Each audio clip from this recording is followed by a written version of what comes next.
according to the information that our Peshmerga forces they have, and also the information that the other coalition partners they have, ISIS has lost 24,000 terrorists in their fight against the Peshmerga forces. Out of this 24,000 terrorists in the last 2 years that they were killed in the fight by the Peshmerga forces in a coordination with the coalition, at least 2,000 of these terrorists were those terrorists who came from Caucasia. So imagine if these terrorists were not killed by Peshmergas and they returned to Russia, what kind of the security threat they would have posed for the Russian national security. So that's why it's very vital for Kurdistan and Russia to develop their security coordination, to develop their military coordination, to develop their political coordination, because Kurdistan region has a strategy in this terrorism. They tell me to slow it down. Okay. Well, because we in the fight against ISIS, the Islamic State terrorist organization, we have a strategy. We support any force that fights against ISIS, wherever and however we can support, we will support any force anywhere in the world, any country to fight against ISIS. But also, we welcome and receive any support from any country, from anyone to help us in our fight against ISIS. Because we do believe that the top priority for the regional countries, for the regional players, for the international community must be fighting terrorism. This must be the top priority. And based on our experience, none of the countries in the Middle East, none of the countries in the world are immune of terrorist threats. That's why terrorism and fighting ISIS should not be looked at as an opportunity for geopolitical gains or for proxy wars between and among the states in the area, because ISIS is a common threat for all of us. For us in Iraqi Kurdistan region, we do believe that ISIS is the beginning of the end of ISIS has started, especially when Peshmerga managed to control back 27,000 square kilometers from ISIS. And since last May, ISIS has not been capable of launching massive operations against Peshmerga. There are some fighting here and there, but massive military operation, ISIS has lost that capabilities. But that doesn't mean that this is the end of ISIS. We do believe that by recontrolling back Mosul, the capital of the Caliphate of ISIS, this is the end of ISIS as a terrorist state organization. But that doesn't mean that in post-Mosul, ISIS will be vanished forever. ISIS will stay as a terrorist organization. But by recontrolling Mosul, ISIS will lose Mosul as the capital. But ladies and gentlemen, the fight of Mosul is not an easy fight. Mosul is not Tikrit. Mosul is not Ramadi. Mosul is not Palmyra. Mosul is not Aleppo. Mosul is a diverse city. Mosul has different ethnic groups, has different religious groups, has different sects within different religious groups in Mosul. So that's why before military operation in Mosul, we must have a political agreement for after ISIS Mosul, how it is going to be governed, and what are the forces that they fight for liberating Mosul. So unfortunately, up to this moment, there is no big plan for liberating Mosul because there is no agreement for the forces to liberate Mosul. We do believe that there must be an agreement between the Shiite force, the Sunni force, the Iraqi army, the Peshmerga force, and coalition to do the Mosul operation. But up to this moment, we don't have that political agreement. We are working on it. We, as the Kurds, we have been ready for a long time, and Peshmerga forces can be ready in a week. But up to this moment, neither the Iraqi army, nor the Shiite forces, nor the Sunni forces are ready for the Mosul operation. Here I would like to outline a very important line. We are against any external intervention in the Iraqi affairs, without any exception. Even many times we have asked the Iraqi government to issue a joint statement condemning any external intervention, whether it's Iranian intervention, whether it's Turkish intervention, whether it is any intervention in the Iraqi affairs. But the other side, unfortunately, they have not agreed to issue a joint statement to condemn every external intervention in the Iraqi affairs. So we in Iraqi Kurdistan, I would like to say that we will continue in our fight against ISIS. We will support any effort, but for the Mosul operation, we will not be the major force for entering Mosul because it's a very sensitive area, and the Sunni forces with the Iraqi army, they must be the one to take the lead, to take the fight into Mosul, but we will play a very supportive role to help any force that wants to go to Mosul. The other issue, ladies and gentlemen, that we have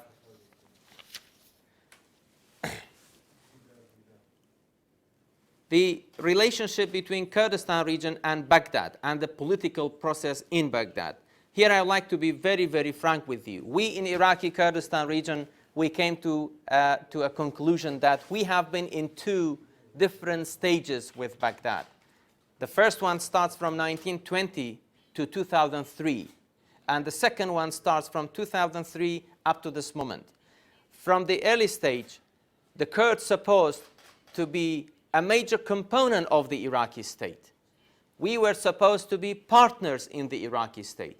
But what was our share? What was our share in this Iraq? I myself, I am from Halabja town that was chemically bombarded. So chemical bombardment was our share. Anfal campaign was our share. Genocide was our share. Killing 12,000 young Kurdi fails were our share. The genocide of 8,000 male Barzanis, aged from 12 to 70 years old, that was our share. Destruction of 4,500 villages out of 5,000 villages, that was our share from this Iraq that was mainly ruled by the Sunnis from 1920 to 2003. After 2003, we hoped that Iraq will be a different Iraq. We had 5 principles for being with this Iraq. One was constitution. Second was partnership, sharaka. The third one was federalism. The fourth one, balanced representation. And the fifth one was tawafuq, consensus in Iraq. But unfortunately, what we have seen, again, from this new Iraq after 2003, there is no commitment for the constitution. I don't want to go to the details, but I can tell you tens of articles within the constitution that they were not implemented. There is no partnership anymore in Iraq. Federalism failed in Iraq because still the central mentality is very powerful in Baghdad. There is no balance in representation and power sharing in Iraq. Imagine out of 6,000 positions within the Iraqi state, there should have been a balanced representation of the Kurds, the Sunnis, and the Shiites. 80% of these 6,000 positions within the Iraqi states are for the other components of the Iraqis. The Kurds, we have only 2 to 3% of all of these Iraqi positions of the Iraqi state. So it means there is no balance. In the Iraqi army, for example, when Iraq built a new army in 2004, we as the Kurds, we were 24% of the Iraqi army. Unfortunately, right now, we are only 1% of the Iraqi army. Systematically, they have managed to succeed in driving Kurds out of the Iraqi army. And now, ladies and gentlemen, this is very sad to report to you. ISIS is the symptom of what is going on in Iraq. Iraq is engulfed with major political, social, security problem and governance problem in Iraq. The sectarian conflict between the Shiites and the Sunnis is deteriorating day after day. And there are not that much lights in the end of this tunnel that we are in it. So we as the Kurds, Iraqi Kurdistan region, and President Barzani, we made this decision that we will not be part of any sectarian conflict in Baghdad. We will be part of any positive solutions for the political crisis in Baghdad. For example, recently in this confidence vote against Prime Minister or the Speaker of Parliament, we as the Kurds, we stood neutral because it's not our job. We are not part of that problem in Baghdad. And that's why, ladies and gentlemen, Baghdad does not only have this problem, but since February 2014, they have cut the budget of Kurdistan region. From 1920 to 2003, with all the problems with all the oppressions from Baghdad governments, they have not cut the budget of Kurdistan. But the current government that we're supposed to be partners, they cut the budget of Kurdistan from February 2014 up to this moment. So federalism in Iraq has failed. From 1920 to 2003, dictatorship also failed. So we have to find a new formula for our relationship with Baghdad. In this new formula, that's why we have made this decision to discuss, to negotiate with Baghdad in a peaceful way, in a consensus way, in dialogue, to have a new formula for the relationship between Kurdistan and Baghdad. How this relationship is going to be, including even an independent Iraqi Kurdistan region. But we don't want to use violence. We don't want to use without mutual understanding. Baghdad will be the first area to discuss and to negotiate about the terms of this new formula. Then, after our agreement with Baghdad, we are going to hold a referendum to ask the Kurdistan people what they want. But again, Kurdistan proved that it's a source of stability for the regional equation. It's a source of stability for the religious pluralism in Iraq and the other areas. And Kurdistan will play a very important role, not on Iraqi Kurdistan, but also, if you look at the Syrian case, if you look at the peace process in Turkey, if you look at the fighting terrorism, if you look at the regional balance, Iraqi Kurdistan region is an active player. So that's why we in Iraqi Kurdistan region, this is the future plan that we have into dealing with the new formula that we have. On the Syrian case, ladies and gentlemen, from the beginning of the fightings in Syria and the civil wars in Syria, whatever the name they have, it's uprising, civil war, or whatever, our policy has been consistent. We do believe that neither the opposition nor the regime in Syria, they cannot solve the Syrian problem through military means. Neither the regime can take back Syria into what it was in February 2011, nor the opposition can take control of Damascus and remove the government and to establish a new government through military means. So that was the scenario that from the beginning we have been helping and hoping that all the fighting partners of the fighting actors to find a space to dialogue. That's why we have supported Geneva I, Geneva II, Geneva III negotiations, and our aim was to host the Syrian refugees. Right now, out of 254,000 Syrian refugees in Iraq, 247,000 of them are in Iraqi Kurdistan region. And we have tried our best to support the Kurds in Syria to unify their position, and we told them we don't want to copy-paste what we have into the Syrian case. But recently, with the issue of federalism, we have publicly stated that we support federalism and federal solution as a channel of finding solution for the Syrian case within the territorial integrity of Syria. With the relationship with the, as you know, ladies and gentlemen, there is a polarization. There are different polars in the Middle East right now.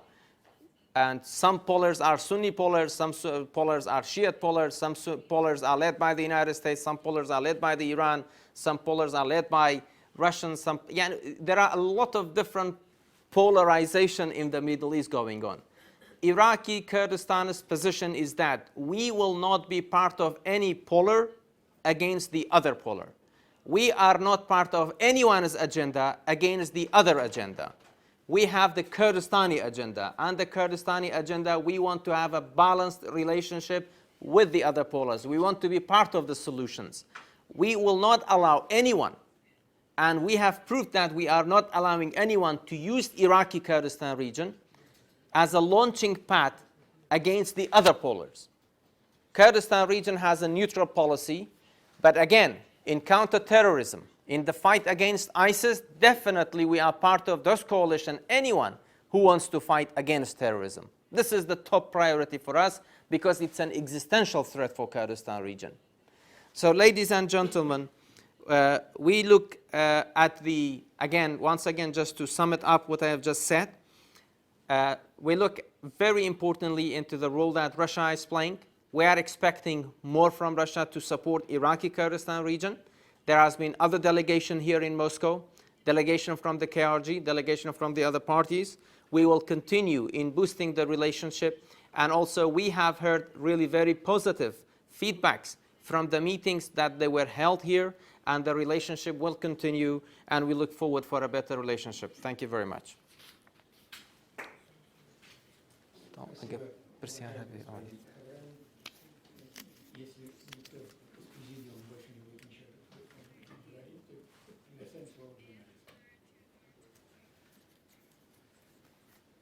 Yes. Господин Хаврами, спасибо за очень подробный обзор ситуации. Мурас Аджоев. Могу представиться как обозреватель сайта Kurdistan.ru. Действительно подробный очень обзор, спасибо большое. И вот у меня какой вопрос, вернее у меня будут два вопроса, один короткий. Он касается недавнего визита делегации, партийной делегации Патриотического союза Курдистана во главе с господином Бахтом Салих. Вопрос мой касается не самого визита, а согласовывал ли господин Бахтом Салих цели и задачи, и в частности предмет переговоров партийной делегации на уровне Министерства иностранных дел Российской Федерации, в частности при встрече с министром господином Лавровым и его заместителем господином Богдановым. Согласовывал ли господин Бахтом Салих предмет этих переговоров до начала визита с высшим политическим руководством Курдистана, в частности с президентом Курдистана? Если нет, то не могли бы вы разъяснить нам, если это возможно, в чем тогда цель этой встречи, и задавали ли вы этот вопрос самому Бахтому Салиху и, допустим, по дипломатическим каналам Министерства иностранных дел Российской Федерации? И основной вопрос это касательно, конечно, Южного Курдистана.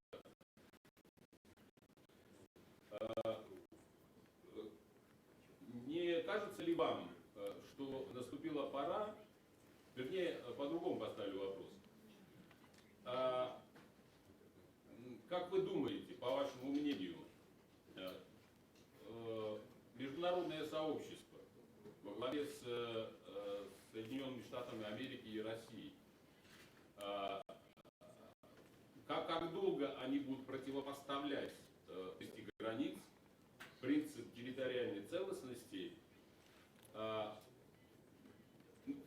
по моему мнению, уже абсолютно неприемлемой для ситуации, которую мы наблюдаем в Ираке и в той же Сирии, принципу более востребованному, более нравственному, принципу самоопределения народов.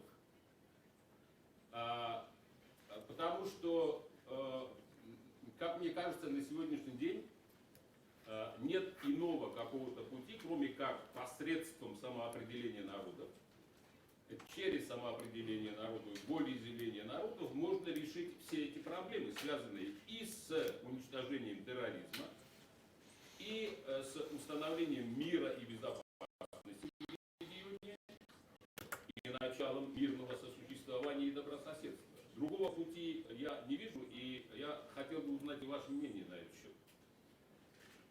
И последнее, понятно, что есть внешние, есть глобальные, есть внутренние какие-то игроки в Южном Курдистане, касательно вопроса о независимости Южного Курдистана. Но не пора ли, тем не менее, не оглядываясь как бы на этих игроков, все-таки провести референдум и поставить перед фактом и международное сообщество, и Совет Безопасности, и Генеральную Ассамблею ООН, и сам Багдад перед фактом, да, свершившегося волеизъявления и самоопределения народа Южного Курдистана. Я внимательно слушал ваш обзор, и как бы понятно, что с Багдадом нельзя разговаривать о перспективе. С Багдадом надо говорить о свершившемся факте только таким языком можно, чтобы добиться мирного разрешения каких-то конфликтов между Эрбилем и Багдадом. Спасибо.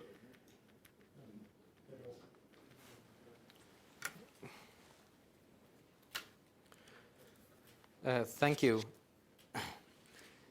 For the visit of the delegation by my friend Barham, they came as the political party, so it was not an official diplomatic delegation from Iraqi Kurdistan region.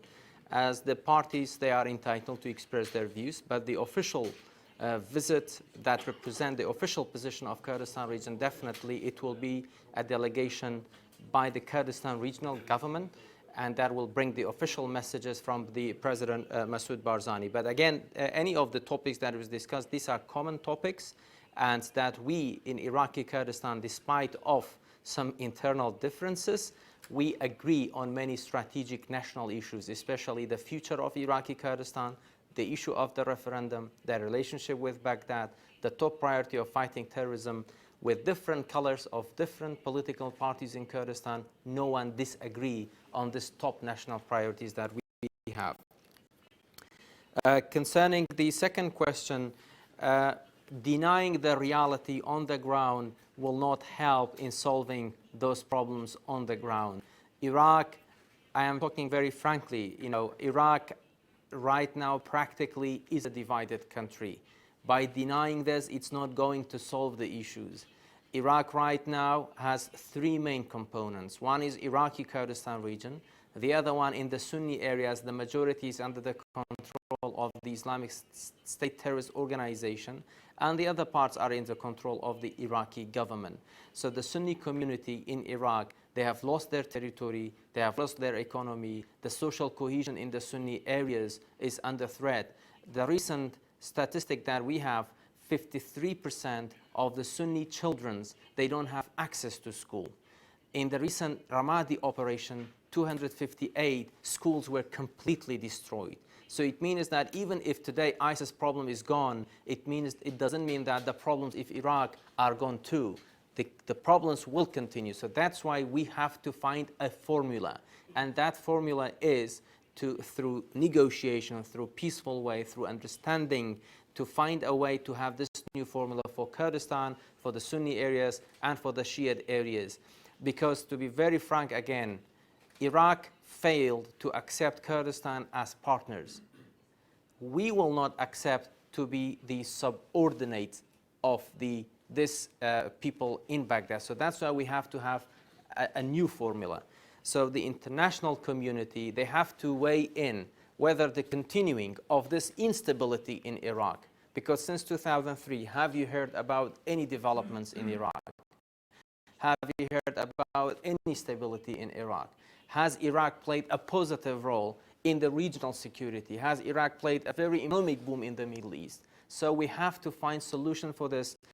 If we can't be peacefully together, we can be peacefully neighbors together, and we can be together to fulfill each other's requirements. So that's why we do hope that the international community, that the main players, to really understand the realities on the ground and to come out of the box that one Iraq policy, staying to this one Iraq policy is exacerbating, is making the problems go forever. But we have to look at the, as we say, contingency planning about the future plans, how to deal with that situation. And right now it's happening.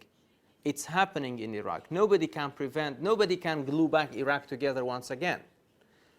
If the efforts will be only again to glue back again Iraq, it will take another 10 years without reaching any other new results, because the socio-economic components of the problem in Iraq is deeper than solving the ISIS threat or another terrorist organization. So that's why it's better for the international community in their planning to weigh in whether they want stability or not. If they want stability, the current affairs is not going to help the stability in the area.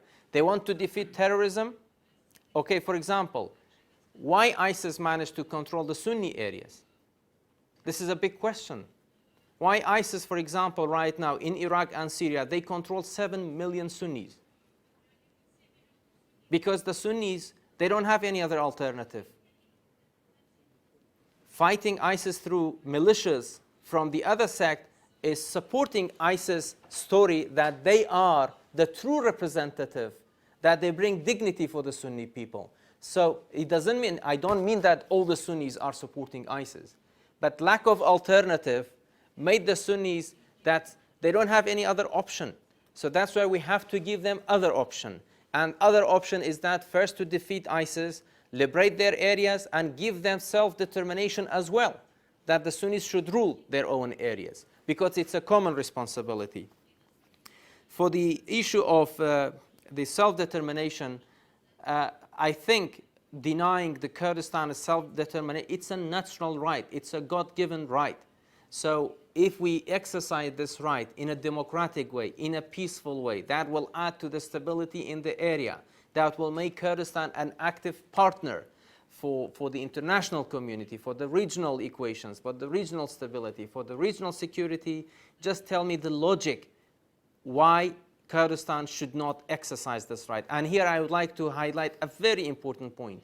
When we are talking about the referendum for Iraqi Kurdistan, it is only for Iraqi Kurdistan. It has nothing to do with Rojava. It has nothing to do with the Kurdistan in Turkey. It has nothing to do with the Kurds in Iran, because these three parts, they have their own context, they have their own politics, they have their own movements, and we respect that, and we are not copy-pasting that.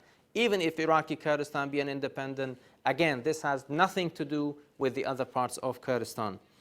For the third question that you asked, if I understood it very well, yes, we have different players internally in Iraqi Kurdistan region, but once again, I will reiterate this point.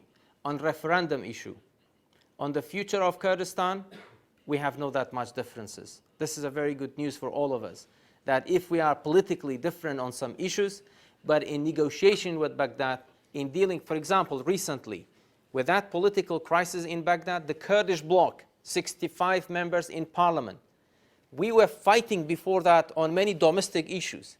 But when it came to the Kurdish representation, the Kurdish issue in Baghdad, they all became like a solid stone. And everybody envies the Kurdish unity in Baghdad, because we were the only united bloc in fighting back those political crises. So that's the example that Kurds, if we are different on some other issues, we are united when it comes to the self-determination, to the referendum, and to the future of Kurdistan. They conducted a referendum just to make the international community to react. Так проводите референдум. Проводите уже референдум. Yeah. И вы иначе международное сообщество цивилизованных наций вообще реагировать на ситуацию в Ираке и в Курдистане? Yes. Yeah, first of all, we didn't say that we are not holding, we are holding referendum, but before holding referendum, we have to talk to Baghdad. There is a decision to send a high-level delegation from Iraqi Kurdistan region that will represent all political parties, all ethnic groups in Kurdistan, Turkmens, Assyrians, all the religious groups in Kurdistan, like the Kurdistani people, because it's very important to say, the future state of Iraqi Kurdistan, it's not only for the Kurds. It's not a nation state only for the Kurds. No, it's a state for all citizens. It will be a secular, liberal, democratic country for all the citizens who are in Iraqi Kurdistan. So after this delegation goes to Baghdad, we will negotiate with the Iraqi government, with the Iraqi political parties, with the Shiite marja'iyas in Baghdad, with the Sunni representative in Baghdad about the future terms of relation between, because again, we don't want to have like a South Korea, North Korea model. We want to have a Czechs and Slovaks model in Iraq. to go in a peaceful way. But even after that, there will be no border between us and Baghdad. There will be common economy, common defense, common security, the same thing that we have. We just divide the sovereignty of Iraq for two states to be good neighbor with each other. So that's the plan. And after this delegation comes back, if we think that we need referendum, we will do referendum. But maybe through negotiation, we reach an agreement, and that means that when we reach an agreement, we don't need any referendum in the country, but definitely about the nature of the state, about the constitution of it, about the decision, a referendum is needed, and the referendum will be in all of Iraqi Kurdistan region, including Kirkuk and the newly liberated areas.